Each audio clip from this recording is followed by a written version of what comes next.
তুমি হচ্ছে সাধারণ পরিবারের একটি মেয়ে।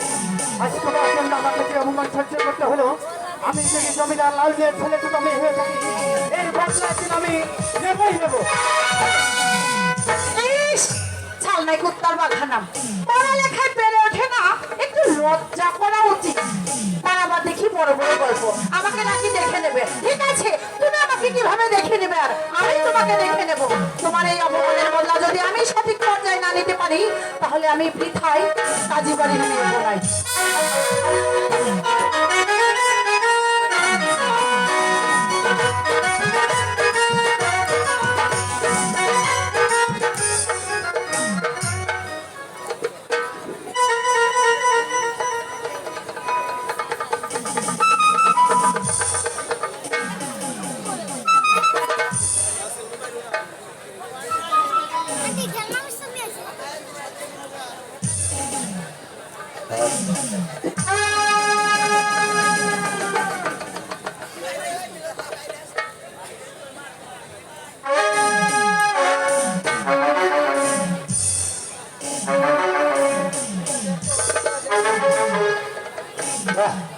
সারা বন তন্ন করে খুঁজলাম, কোথাও একটি শিকার পেল না। এদিকে এদিকে আমার তৃষ্ণার বুকের সাথে ফেটে যাচ্ছে, কোথায় গেলে একটি পানি পাই। হয়তো হয়তো রফিক কাজীর বাড়ি দেখা যাচ্ছে, সেখানে গিয়ে আমি আমার পানি পিপাসা নিবারণ করবো।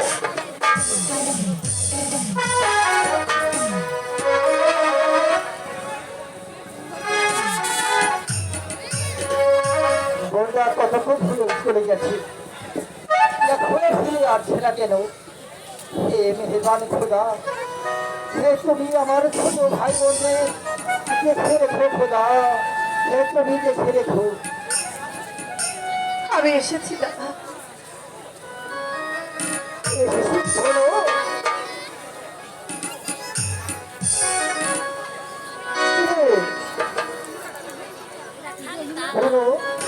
কি হলো তোর মুখখানা এত মনে দেখা যাচ্ছে কেন রে ধরো? দাদা যাব না, ধরো ওই স্কুলে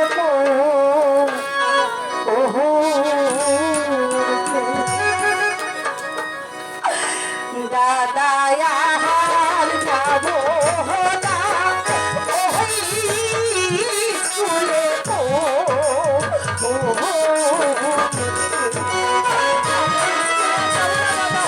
আমি কিছুতেই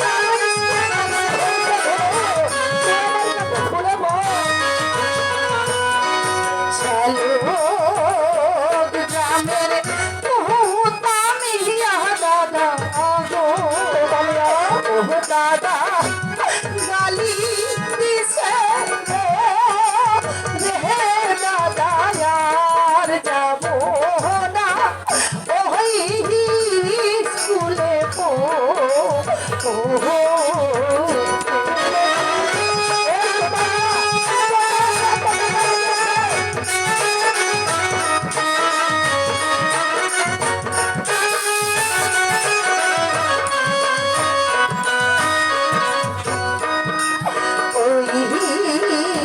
স্কুলে পড়তে গেলে দাদা গো দাদা সম্মান গ্রহণ রে না দাদা আর যাব না, ওই স্কুলে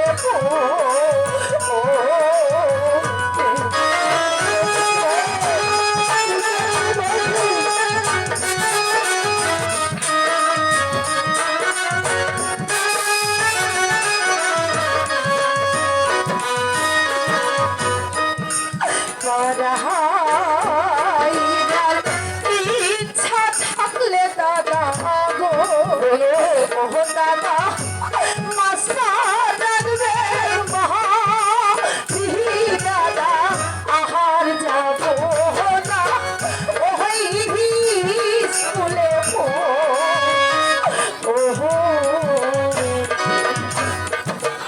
আমি আর ওই স্কুলে পড়তে যাব না দাদা। যদি তোমার মনে হয় তুমি আমাকে লেখাপড়া শিখিয়ে মানুষ করবে, তবে তুমি আমায় বাড়িতে একজন মাস্টার রেখে দিও দাদা, তবে পড়ালেখা শিখবো, তা না হলে আমি পড়ালেখা শিখবো না দাদা। ঠিক আছে বোন ঘন, আমি আমি আজ থেকে তোকে মাস্টার রেখে এই বাড়িতেই পড়ার ব্যবস্থা করব। আচ্ছা দাদা, খালিক দাদার কাছে এতগুলো পত্র দেওয়া হলো, কিন্তু সে যে একটা পত্রেরও উত্তর দিল না।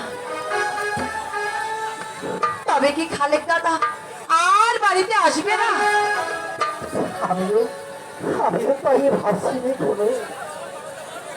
পিতা পিতা মারা যাবার পর তাকে আমি তিনখানা পত্র দিলাম।